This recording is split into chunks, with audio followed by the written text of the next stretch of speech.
yourself. Who else is judging with me? I, Sergio. Perfect. All right. Wait. Hello? Wait. Yeah. Did we get an additional?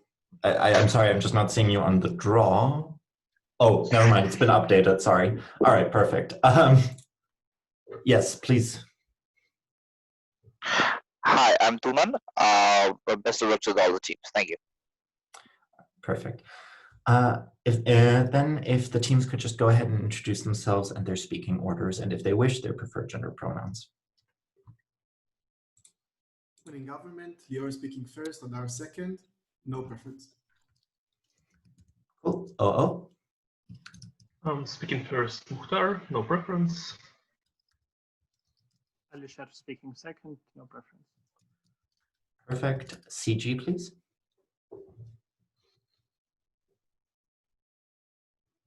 Claudia speaking third day, fine. Lucy speaking second, she exclusively. And then finally, CO. Maurice, member here, they. Tomek, he. Perfect. All right. In that case, without further ado, it brings me great pleasure to call upon the Prime Minister to open up this debate. Here.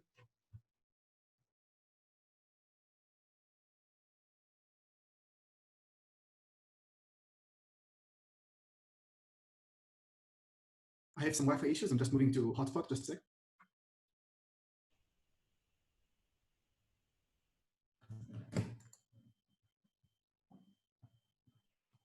Oh, just one quick thing. I'm going to keep my mic muted. And just time yourselves. If I see you guys going over time, I will just show that I'm not writing.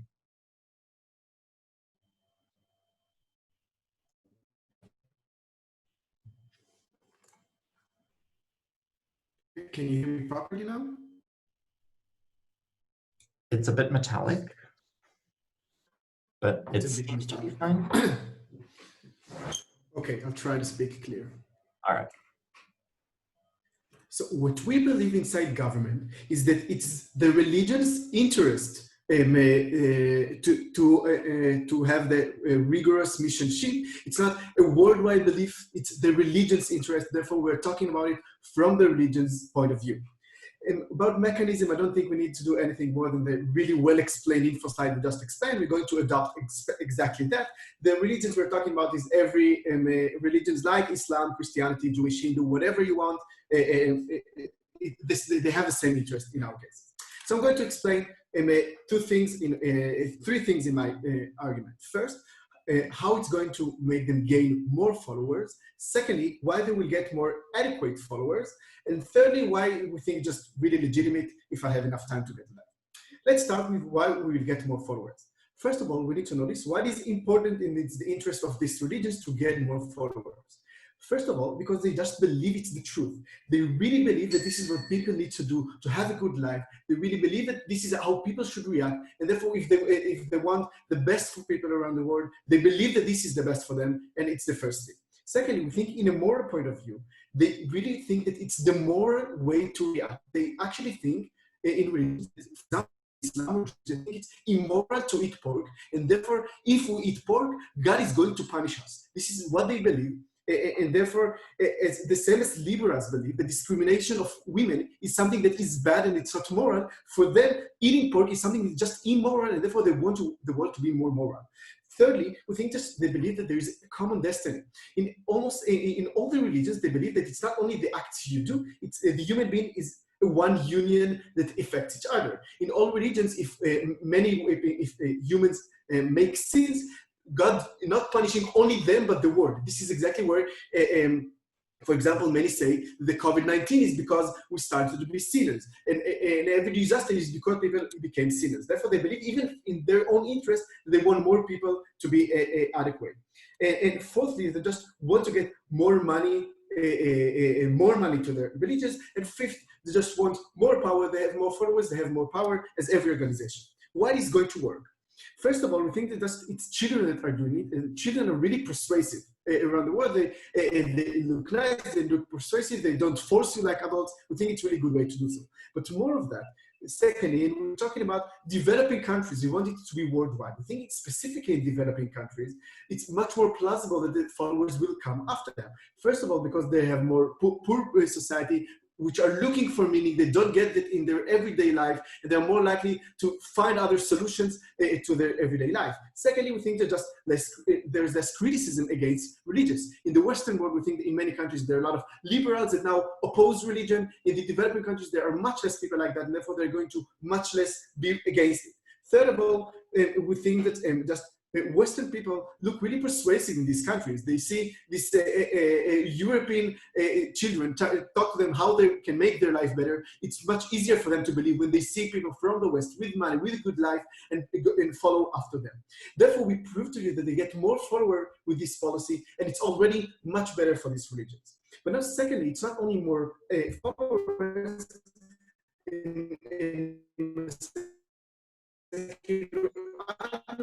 Can't hear. It's got interest. It's the same interest that I just explained. Because can't hear me? You cannot hear me? You can hear me. Sorry. Okay, continue. Oh, my clock is stopped. So yeah, thank you. So we think that why they're going to be more adequate followers. First of all, we're talking about the children themselves. We think it's first of all, they're much easier to influence. If now we take children and tell them to do this missionary, they are going to much easier be influenced and to be more themselves. Because secondly, in order for them to be missionaries, they need to study for that. They need to know what they need to say. All of these studies to prepare for this missionary missions is going to make them more adequate themselves. People, they also convince themselves. They're thinking how people are going to be convinced. It convinced themselves already, and after they come back from the mission, they're going to be more adequate followers themselves. Secondly, again about the developing countries, we think that they're because it's poorer societies, because they look for meaning, and because all the things I've just said before, we think it's going to make them more adequate followers than the Western one. And therefore, we're not only getting more followers, but even more adequate followers. I really like if someone can show me the time. Before I continue, POI from closing. Thank you. Closing, opening. Sure. So usually people in developing countries already have a religion. Most of them are religious. Why are you going to out-convert whatever religion is popular there? Okay, as I exactly explained, when they see these Western children that have good time in their life, they have enough money, and they explain to them that this is the true religion, this is much better for them, that they're going to benefit from that, this is exactly where people are going to be convinced. They don't find enough meaning in their religion today because they live in bad conditions. We think that it's really persuasive, and as much as it will grow, it will be more and more persuasive. And thirdly, we're talking about, we think it's really legitimate for these religions to do so. We just think that religions generally control every aspect of people's life. They tell them what actions they should do, how people are actually need to pray 5 times a day. They tell them what to eat, they tell them what to drink, they tell them every aspect of their life what they should do. Secondly, they even tell them what to think. They tell them they can't think about women, they can't think about sex. Even if you think these things, it's already a sin. Therefore, we think that the religion controls so much of the life. I think it's really legitimate to just tell you, you should go and spread the religion in more countries. And because I don't have how much time do I have, I'm really happy in this point to tell you to propose.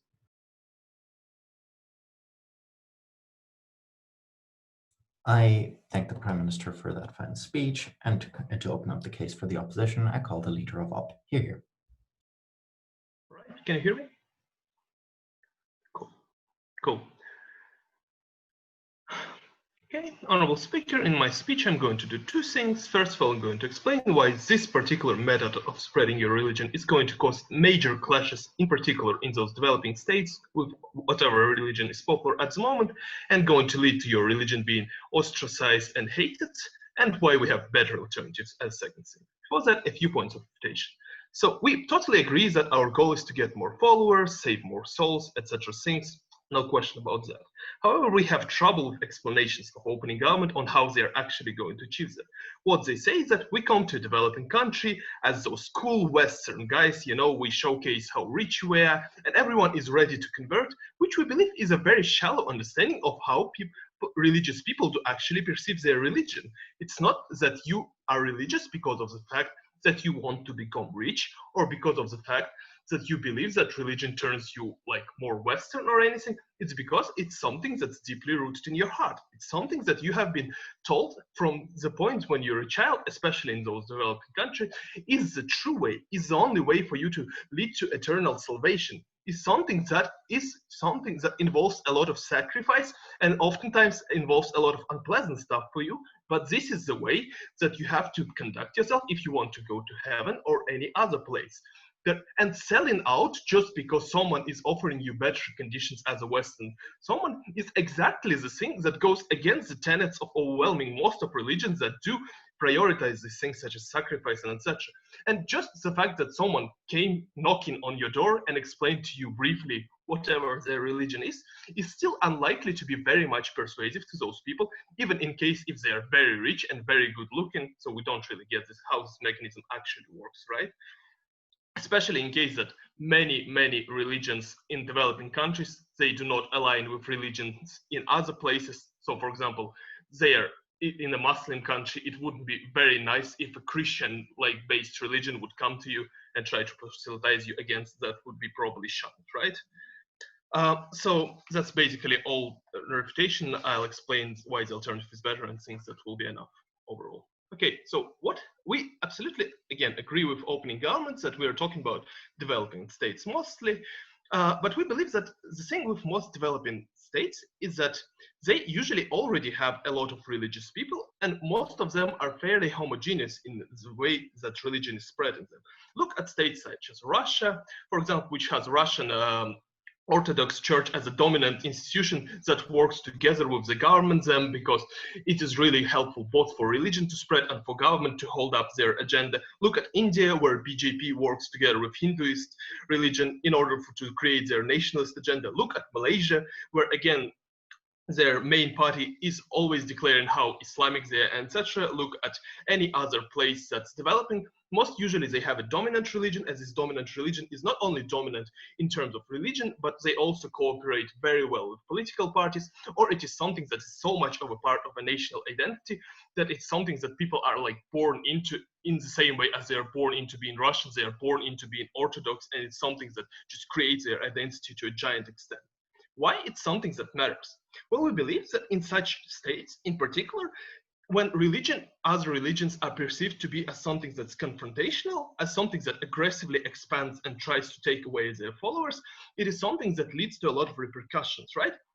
We believe it leads to a ton of propaganda within main religion about how this other religion is bad, how they are a sect, how they are trying to take away your souls and they're a spawn of a devil, and how you should never ever try to interact with them, at which point your proselytizing power massively decreases, because basically what this motion is about is going door to door to people, knocking at their doors and saying, hey, don't you want to talk about God? And at this point, people are not going to be willing to talk with you on baseline, right?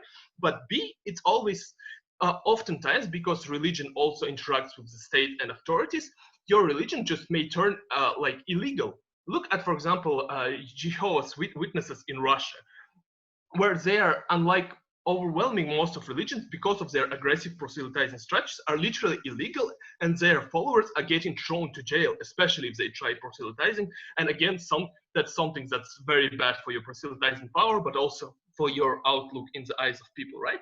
But also believe that even if that is not true, people in general are very wary of religions that try to aggressively proselytize, right? They have mass media like stereotypes and propaganda from movies and etc., where there are those weird people coming and knocking at your door and trying to talk with you, who you should probably avoid, because most horror movies start with such people trying to talk with you. But B, it's just generally invasion of their privacy, invasion of something that they believe and hold as the most dearest to them, challenging whatever their beliefs are. And therefore people don't like it, and therefore people, again, very confrontational about those things. Because of all of those reasons, we believe your religion just doesn't get proselytized very well, right? but also it leads to two very bad impacts for you. A, your existing followers, no matter who they are, like Islamic followers in Russia or whatever, they get harassed, they get bullied, and that's very problematic for you because you don't want your followers as a religion to have this awful time, right? But B, you cannot employ those better alternatives that we believe that we have. What alternatives are better, in our opinion, is for you to set up missions that are long-term, that are not in random places, but in places where you're likely to proselytize people because there's no super dominant religion in this particular place, where you set up a mission for a long time and spend more money on it, and when you sit for a longer time. Why is that better? Well, because we believe that 18, 20-year-old people in general are not extremely well aware about proselytizing people, especially if they're chosen at random, and going door to door isn't really that persuasive. However, if you have a mission in a place for a long time, it's more likely to persuade people. How is that? Well, A, you have a pastor living there for a long time, which means that this person has an opportunity to bond with the community, to talk with them for a long time, to find out which people in particular are prone to become proselytized, who are like in a bad situations, their life and need to have a new meaning, who just have lost faith in their old religion, etc., get to know them, and therefore target them directly without them reporting that to the state or to whoever else who might really get angry about that, right? But also there is just general normalization of that religion. If there is a church in your town, at first you might get suspicious, but if it's there for 10 years and nothing that bad is coming out of it, it's more likely that will get the idea that this church is probably something fairly normal and therefore not something that you may avoid, and therefore general population might as well start flocking to you with more likelihood than when you try to just proselytize in the way this motion promotes. I believe that this alternative is something that's by far better, that costs exactly the same in terms of fiat, and therefore we're very proud to oppose. I thank the leader of the opposition for that fine speech, and I call upon the Deputy Prime Minister to close out this debate for OG.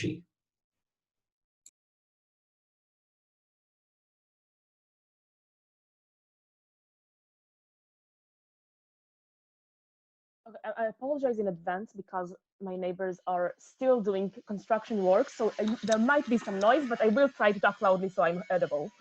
May I begin? Two parts for this speech. First, quantity of followers. Secondly, quality of followers, or where they are more strict. Before that, I want to note a few things in terms of external engagement. The first thing I want to note is that there was no external engagement with us almost whatsoever. The only single refutation that the entirety of the old speech actually got was the idea of, people don't change their religion in the middle of their lives if they are already religious, right? I'm going to deal with it very shortly, but note how this doesn't engage with all of the reasonings and rationales already brought up in PM speech about why people are already susceptible at the point at which they do want to have some money, because many of them are in impoverished countries, at the point at which they see many people who are good role models to them and they want to be more like them because they have a lot of a willingness to be more Western, because they seem to have a good lifestyle, etc. None of this is actually engaged with by just saying, oh, but they already have a pre-existing religion, even if it is the case, which is quite a shame since they didn't have any other rebuttal or took my POI, so I really hope that the DLO will take my POI. That being said, few points of external rebuttals to their own points, and first to the idea of, they already have existing religions. Please note, this is a game of comparative, right? Something that is very important to note. On both sides, we probably want to have some sort of proselytizing, right? This is the value for the money that we want to have. The alternative would either be doing nothing, which is obviously not effective, or just maybe trying to convert people in your own Western countries. Do you know why that means that they are not comparative? Because A, many Westerners, in fact, most Westerners also already have a religion, and in fact, this religion tends to be more, something that they follow more strictly because these are organized religions, whereas in all likelihood, while in many developing countries you already have organized religions, there are still also many developing countries in which you have like more polytheistic religions or less organized religions, which are even more easy to convert because they are less like, they are more willing to accept different gods, etc. But secondly, because many people in the West are, they are atheists. And what's the thing is, it's much harder to make an atheist convert into your religion than to make some person convert from one religion to another. Do you know why? Because atheists have so much more criticism towards the way that you live. At the point at which most religions today have similar values, but only like different like verses or God to enforce them.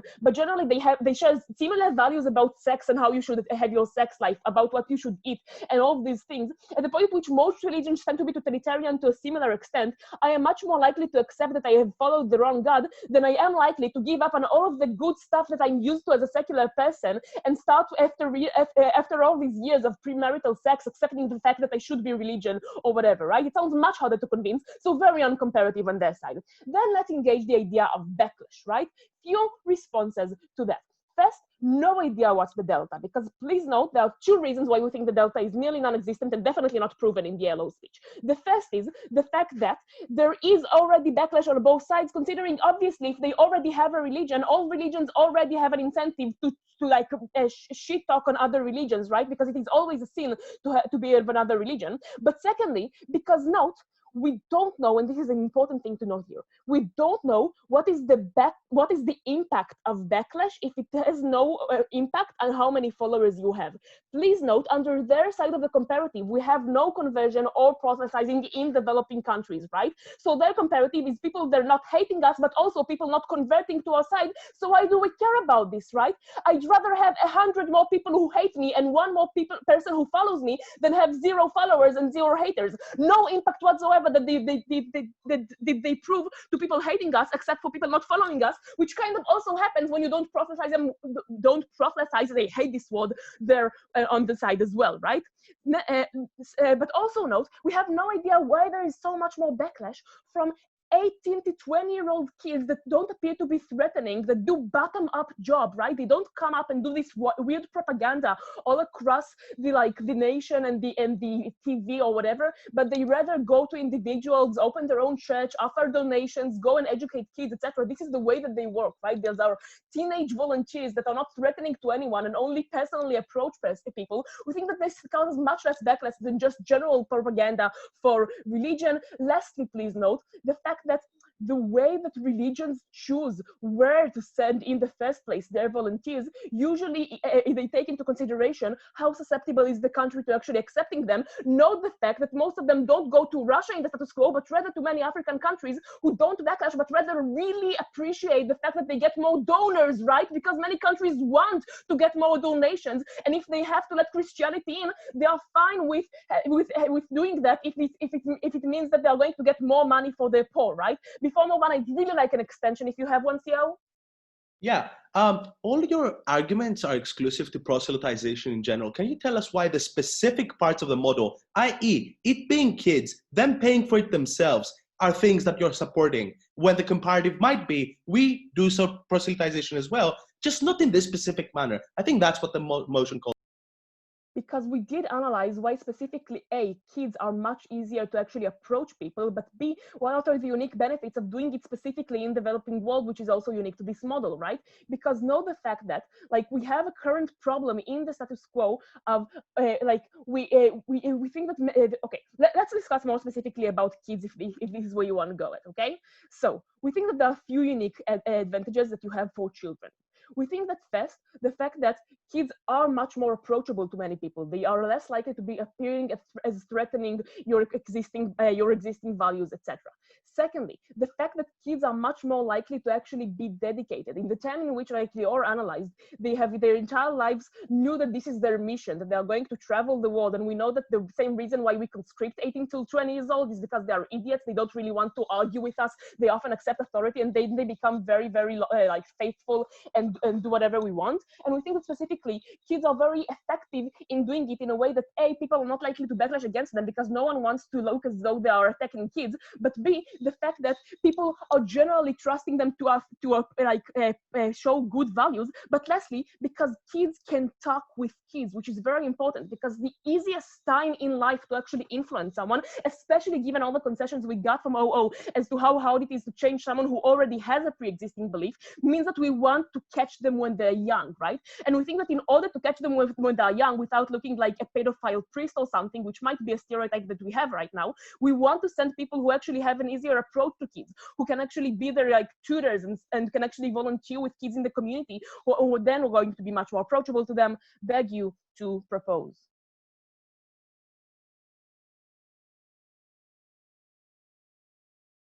I thank the Deputy Prime Minister for that fine speech, and to close out the top half of this debate, I call upon the leader, the Deputy Leader of OP.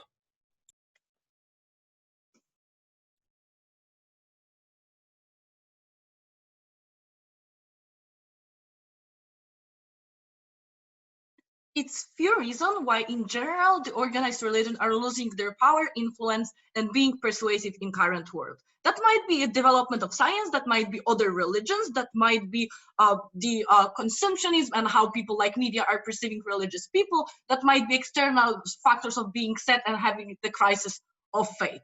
That means that you need to fit to the current context and try to find a transmission tool which still might be capable to persuade people, which might respond to some kind of allegation, and which might be effective. My rebuttal will be integrated.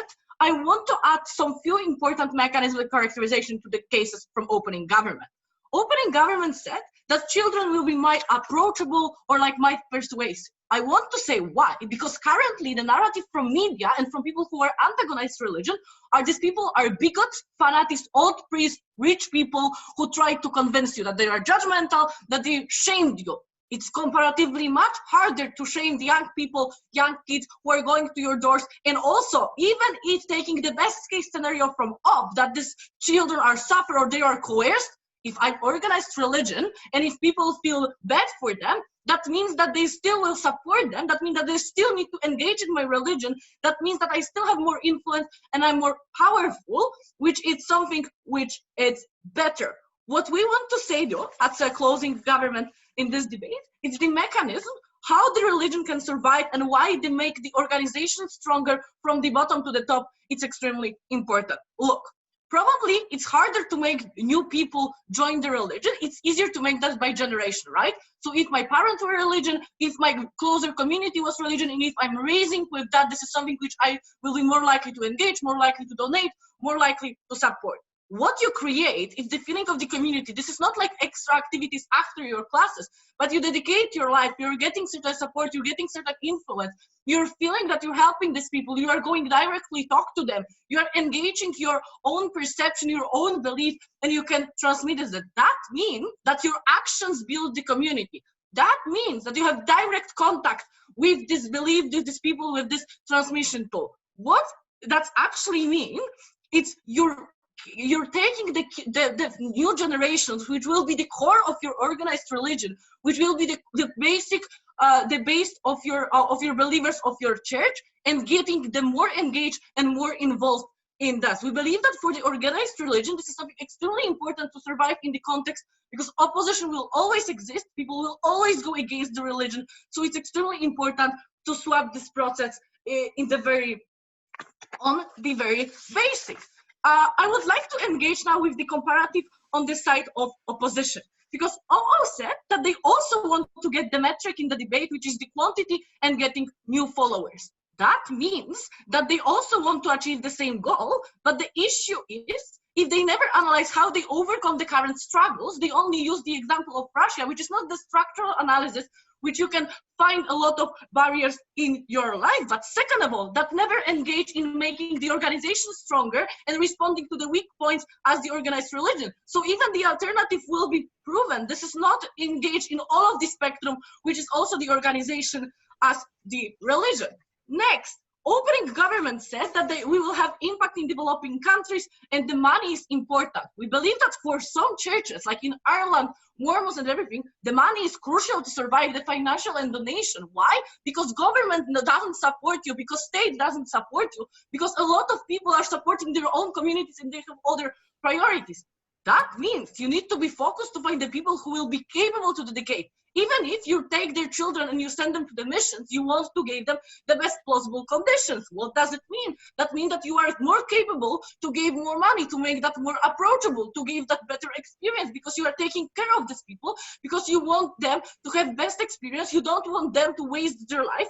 That means that you are more engaged to this organized religion and you are more dedicated to do this. But also, if they talk that more power is important, this is extremely necessarily to still exist and still function. This is important to perceive your kind of agenda, right? This is important to influence the state law. This is important to give your minority some kind of rights and some kind of approach. If you send the people to understand that this is something necessarily important, this is something which create them, this is something which might help them to survive, you are less likely to go against, right? It's sometimes you have the trade-off which is not directly antagonized to your identity or doesn't take your or doesn't take your things from you. We believe that giving this mechanism and taking people closer to this, it's extremely effective. It's much more important for the organized religion in the current context. We also discuss on the comparative what kind of ability you have to convince the people and how actually you can do this. But I think the most important part is how you internally build the community and how you keeping people longer with this. Because if you make this mission and if you spend 2 years with these people, if that will be your life goal for some time, it's much harder to live, right? It's much harder to disconnect you from the church. It's much better to survive the crisis of faith, which all of the people can have, right? Because that was not only like one mess every Sunday, but that was something which you dedicate your time, your resources, you met these people and you connect to them. That means that on our side of the house, you also prevent the current believers to join. I will take opening now. Religion is only banned when there are discourses bottom up based on reality that these are aggressive actors that want to oppose dominant culture. That only happens when people know about that and they heard of their rigorous proselytizing. You need to stand on your comparative that you still will make politicization to some extent, but just by other people and just by other places. That means that you need to defend why that will be more effective than sending people who look innocent. That sending people who are not stereotypes, bigots, extremely rich people, not the people who you are seeing in the media, not by the people who you are seeing by the right wings, not by the people who are portraying by other features.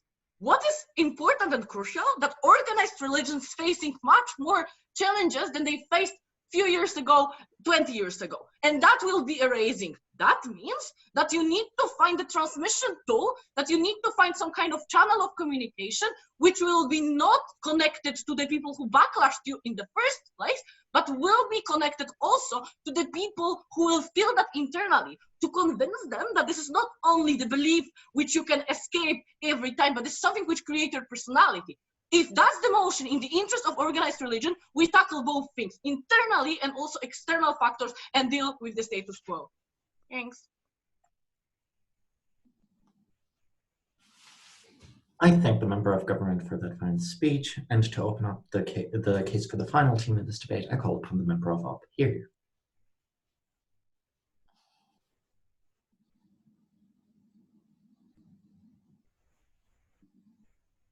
Of the opposition for that fine speech, and to conclude this debate inside government, I call upon the government whip. Here. Can you hear me okay? Yep. Cool.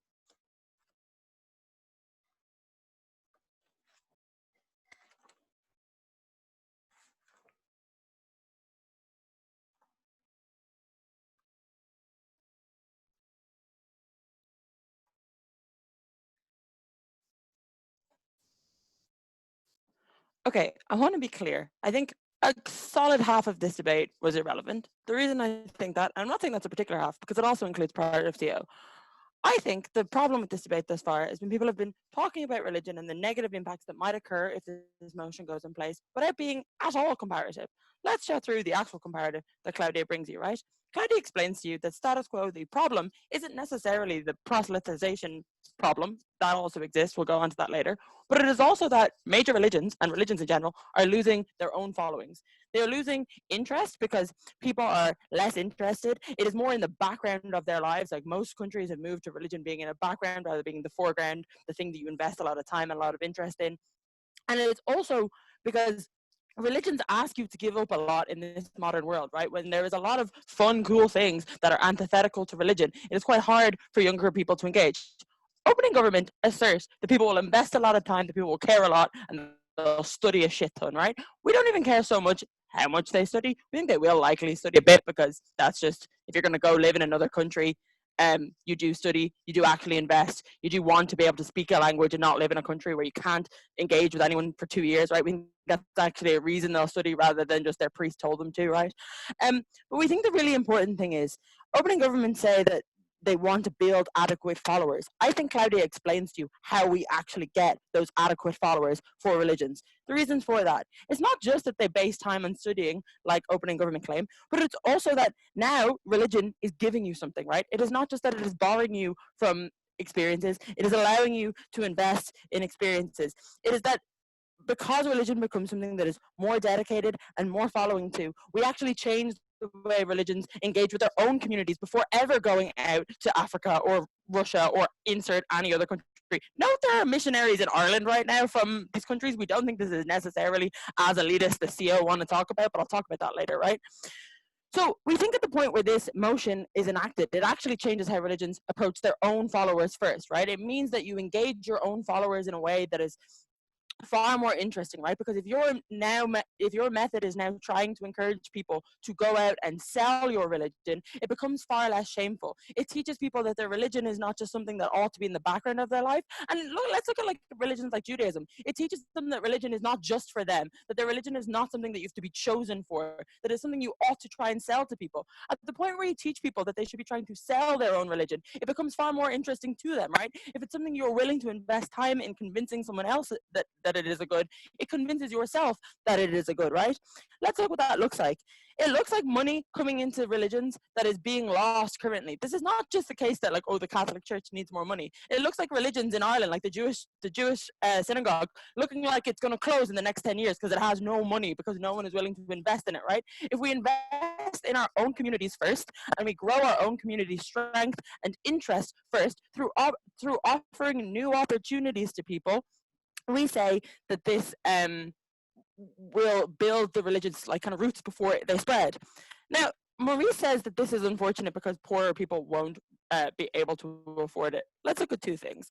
Claudia explains to you that this now incentivizes people who are more committed followers to actually give the donations that they've recently stopped giving, right? This means that you're more likely to get sponsorship of kids taking these missions, right? Maurice beats himself when he says, I don't think the Catholic religion with billions of followers should be following the methods of a 15 million faith. Notice there, the difference is, maybe the reason Mormons have to partially fund themselves a lot more is there is not a communal fund to fund them. I think the Catholics, the Muslims, the Jews, very large religions of the world are quite capable of receiving money from their devout followers in order to sponsor these kids. So I don't think it's a reality that this is just going to be rich Westerners going off to Africa. I think you are likely to see, for the first time ever, people being empowered to travel the world that never would get to go to these other countries, right? That it opens their horizons, that now for the first time their religion isn't forcing them to stay at home, it is forcing them to go spread the word, and in a positive way. This benefits not only the people that you help in the communities, as the rest of the debate wants to talk about, but actually the religions themselves. This is why it is in the interest of religions, because it, for the first time, is them engaging with their own communities in a positive way rather than in a shameful way or just in a meaningless background scenario. Do opening have a POI? No. Okay. I would say that it won't work. They give a couple of reasons for this. First of all, they say that people are from different religions. Let's look at this. One, let's look at the real world where this is done. Usually you go to a place in which it can possibly work, right? You go to a place where it is possible to actually engage people, right? Mormons don't actually go to the Middle East that much. But let's say we're going on the info slide of it that it's completely random and that they just spin a globe. I don't think that's completely likely, but just say it's completely random and they spin a globe.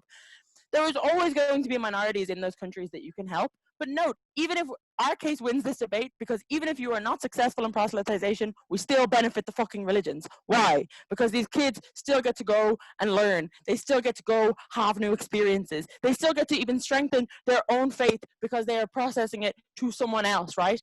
The amazing thing there is we give you the mechanisms in which we strengthen. OG just claim we strengthen because kids will study and that will be nice. We give you the mechanisms in which religions actually change and therefore why it is in the interest for those religions. Because note, opening government claimed it on the more people being involved, on the success of this proselytization. We don't require success of proselytization. That word. Right. Let's look at the long-term, okay. I did ask for a POI, I wasn't given one. Okay. Examples.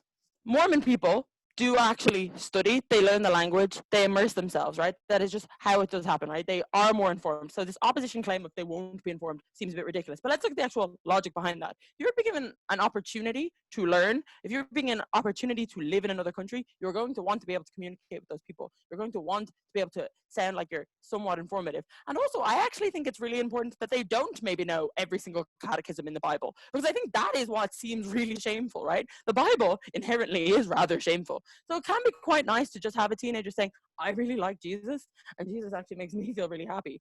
And if you're struggling quite a lot right now, let's have a conversation about that, right? That can be far less shameful. It's not that they're cute kids. I think that's a bit weird as a 27-year-old to think 18-year-olds are cute. But like, I think it is that they actually are capable of engaging on a human level. Because note, priests are so indebted with this that they will jump straight into the catechisms. They'll jump straight into the shaming, right? Whereas we think on this side, it looks like young 20-year-olds playing with kids in communities, minding the kids in the communities, and actually having conversations with people that are realistic conversations. This is so good, and I encourage you all to have a chat with Mormons when they stop you, because it's actually super fun, especially if you tell them that you like Judaism, because they get really confused. Bye-bye.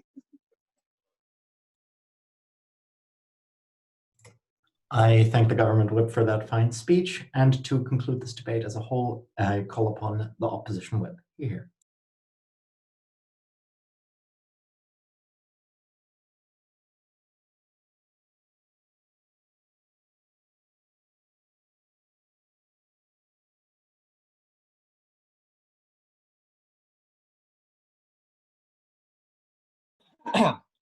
Am I audible?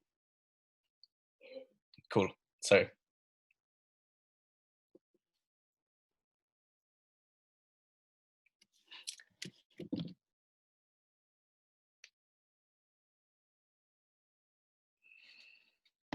Okay.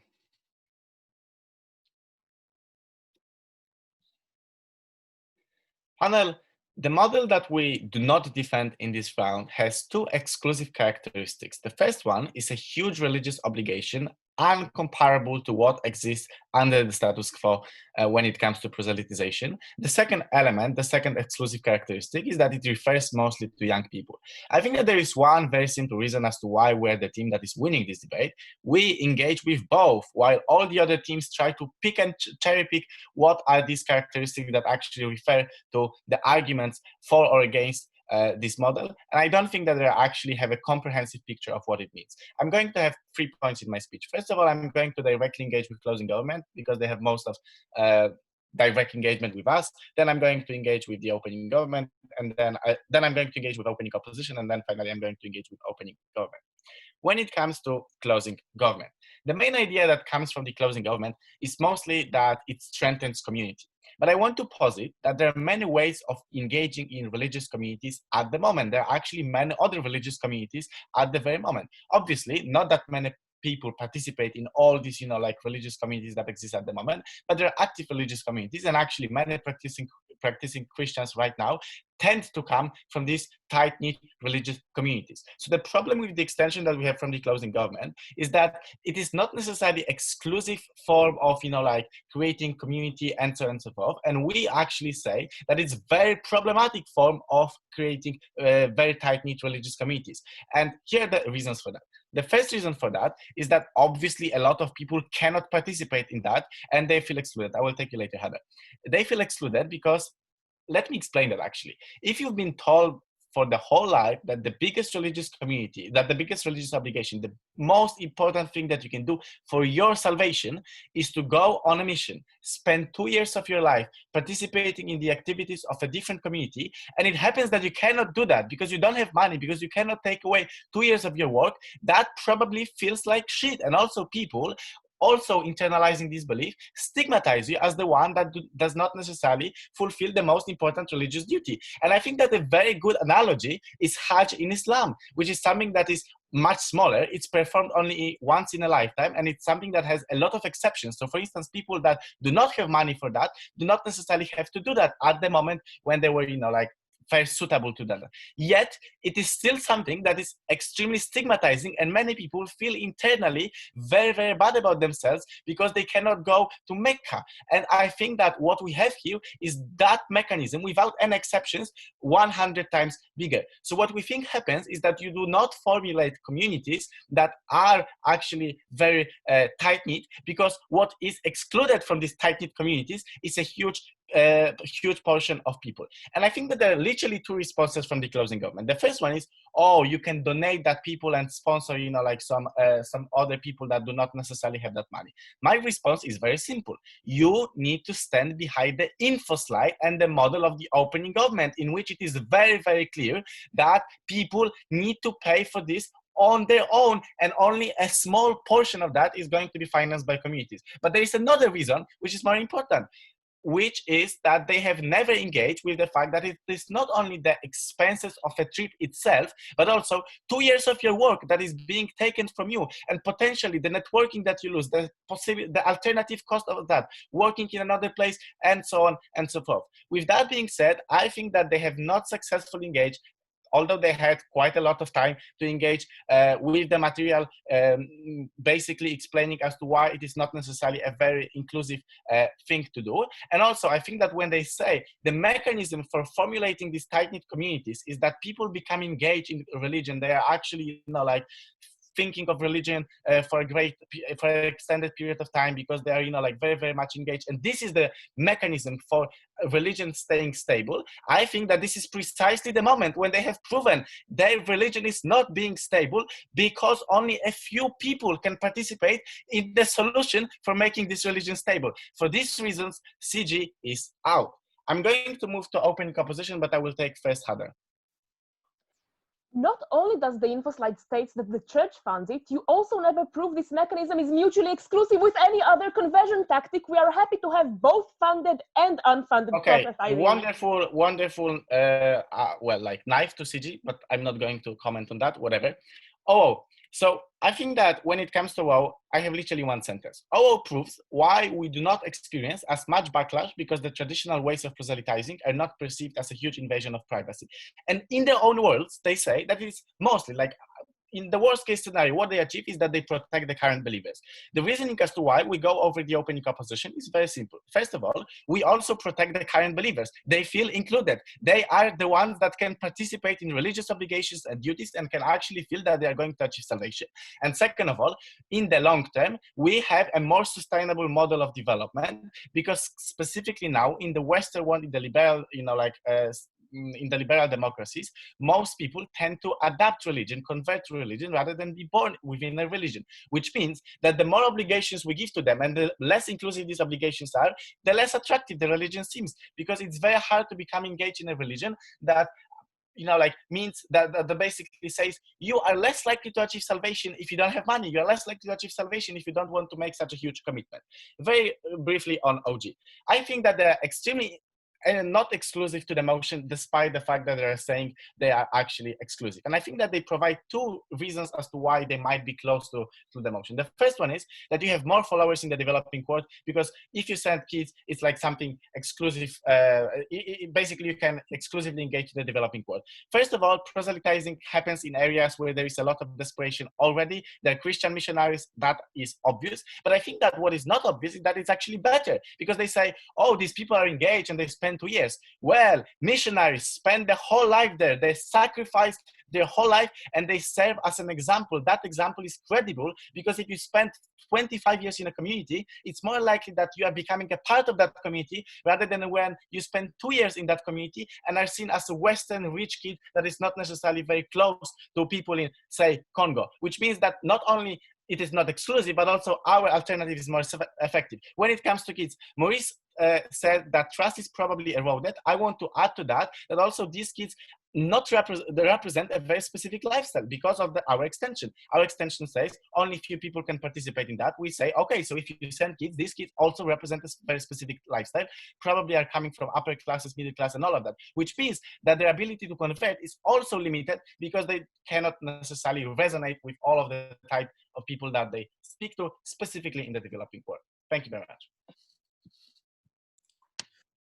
I thank the opposition whip for that fine speech, and indeed all of you. Remember, this is a closed round. However, after the break, we can give you feedback in here, so leave the room. We